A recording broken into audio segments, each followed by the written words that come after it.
صباح العسل يا صباح الجمال على الناس الجميلة، صباح الفل عليكم. انا لسه صاحية من شوية يا ولاد، يا دوبك صليت وقريت الأذكار و...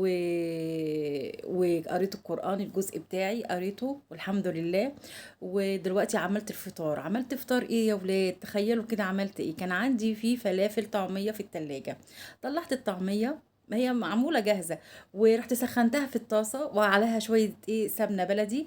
وعملت عليها بعد ما سخنتها كويس، حطيت عليها البيضة. لما عملت البيضة عليها وفرفتها عليها بقى كده، والبيضة عليها بقى كده، وتقلبي بقى كده. طعمها جميل. ممكن تحطي عليها فلفل اخضر لو عندك، ممكن تحطي عليها قوطة.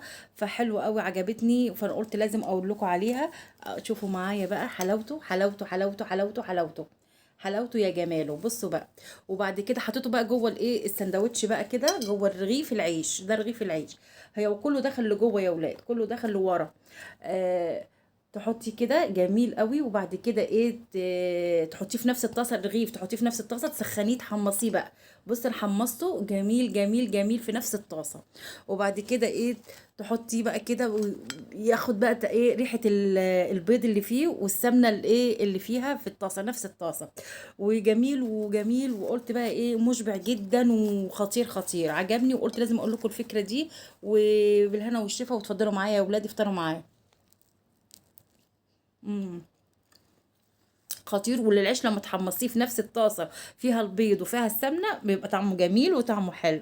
اقول لكم الفكره دي عشان تفطروا معايا وناكلوا سوا مع بعضينا، عشان انتوا حبايب قلبي، ما اقدرش استغنى عنكم. تتني بقى سندوتش كده تاكلوا بقى. امم صباح العسل، صباح الجمال.